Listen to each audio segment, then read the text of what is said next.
اعوذ باللہ من الشیطان الرجیم، بسم اللہ الرحمن الرحیم۔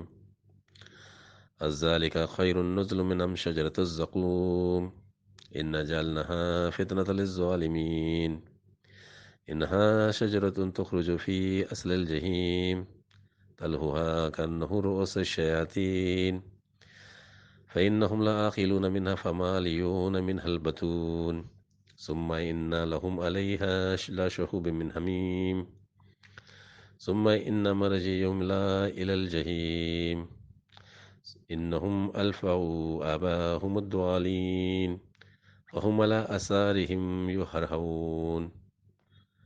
صدق اللہ العظیم۔ السلام علیکم ورحمۃ اللہ وبرکاتہ۔ یہ سورہ صافات کی آیتیں ہیں جس میں ارشاد ہوتا ہے، کیا یہ بہتر ہے بطور مہمان نوازی کے یا تھور کا درخت؟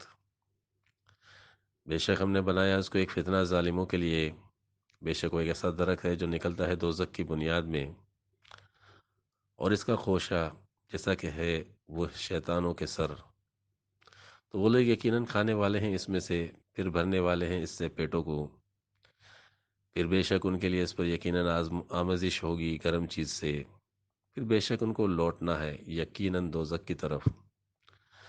بے شک انہوں نے پایا اپنے باپ دادا کو گمراہ، پھر وہ ان کے نقوش پر بے سود دوڑے جاتے ہیں۔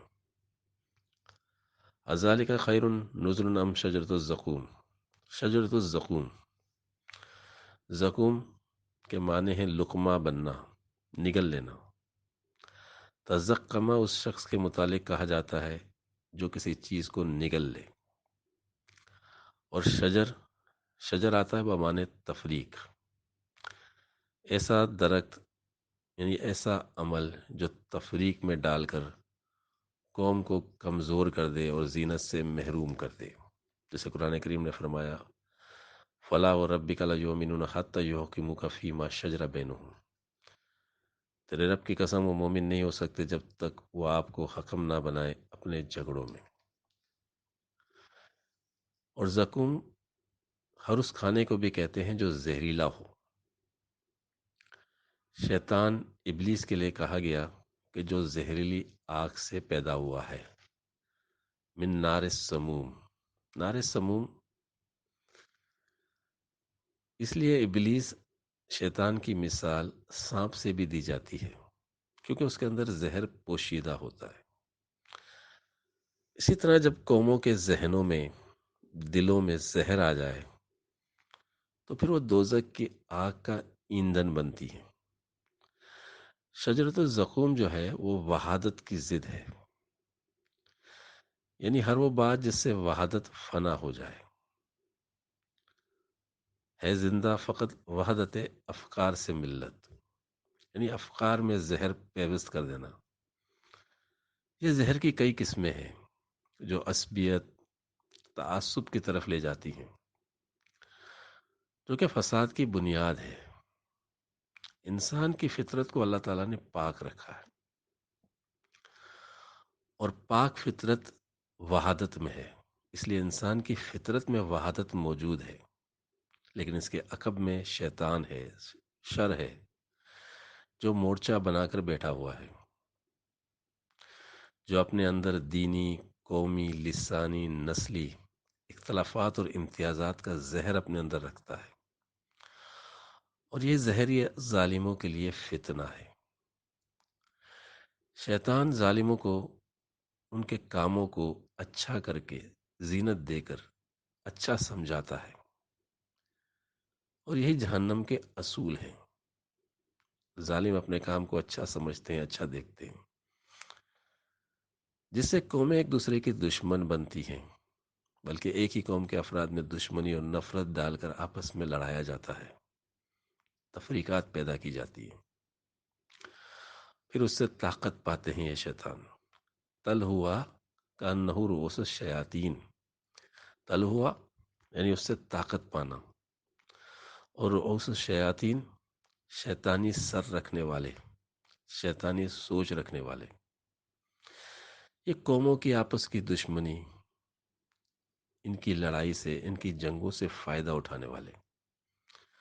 ہر دور میں ایسے لوگ موجود ہوتے ہیں جو شیطانی سوچ رکھتے ہیں، آج کے دور میں بھی ایسی تنظیمیں موجود ہیں. ان کے مقاصد میں ہوتا ہے کہ انسانوں میں وحادت کو ختم کر کے تفریق پیدا کی جائے اور اپنے مقاصد حاصل کیے جائیں. ڈیوائڈ اینڈ رول کی پالیسی رکھنے والے. آج بھی قوموں میں، مختلف قوموں میں فرقہ واریت کی جنگ ہے، قومیت کی جنگ ہے. اس سے فائدہ کس کو پہنچتا ہے؟ آج مسلمانوں میں فرقہ واریت کی جنگ ہے. ان شیطانی سر والوں نے ہر فرقے میں وہ زہر پیوست کیا ہوا ہے. جب چاہتے ہیں زہر کا استعمال کرتے ہیں، اس سے اپنے فائدے لیتے ہیں، اس آگ کو بھڑکاتے ہیں، جھگڑے کراتے ہیں، فساد کراتے ہیں. اس سے ہی وہ اپنے پیٹ بھرتے ہیں اور اپنی ملکیت اور حاکمیت کو مضبوط کرتے ہیں. لشعوب من حمیم. ایسے ذہن رکھنے والے لوگ نفرت کی آگ کو بھڑکاتے ہیں، ایسی باتیں بنا کر ایسے سبق پڑھاتے ہیں کہ جذبات بھڑک جائیں، پھر دنیا کو جنگوں میں، مصیبتوں میں مبتلا کر کے جہنم بناتے ہیں. فہم علی آثارہم یہرعون. یہرعون ہدایت سے دور بھاگنا، یعنی ان کے جذبات کو ہدایت سے دور رکھتے ہیں، ہر گمراہی اور بدامنی کی بات کا اثر لیتے ہیں، فساد میں مبتلا ہو کر دوزخ کی آگ کا ایندھن بنتے ہیں. ایک جنت تو آسمانی ہے، جہنم بھی ایک آسمانی ہے، لیکن ایک جنت اور جہنم زمینی ہے، جو کہ آسمانی جنت اور جہنم کا ظل ہے. اسی طرح قرآن کریم کی یہ آیتیں وہ نقشہ بتاتی ہیں کہ کس طرح دنیا کے شیطان دنیا کو جہنم بناتے ہیں. ان آیتوں کو عمل میں دیکھیں تو قرآن کی آیتیں عمل میں نظر آتی ہیں، اس کا عمل ہمیں نظر آتا ہے. ذرا دیکھ اس کو جو کچھ ہو رہا ہے، ہونے والا ہے. دھرا کیا ہے بھلا عہد کہن کی داستانوں میں، یہ خاموشی کہاں تک لذت فریاد پیدا کر. زمین پر تو ہو اور تیری صدا ہو آسمانوں میں، نہ سمجھو گے تو مٹ جاؤ گے ہندوستان والوں، تمہاری داستان تک بھی نہ ہوگی داستانوں میں. وآخر دعوانا والحمد للہ رب العالمین.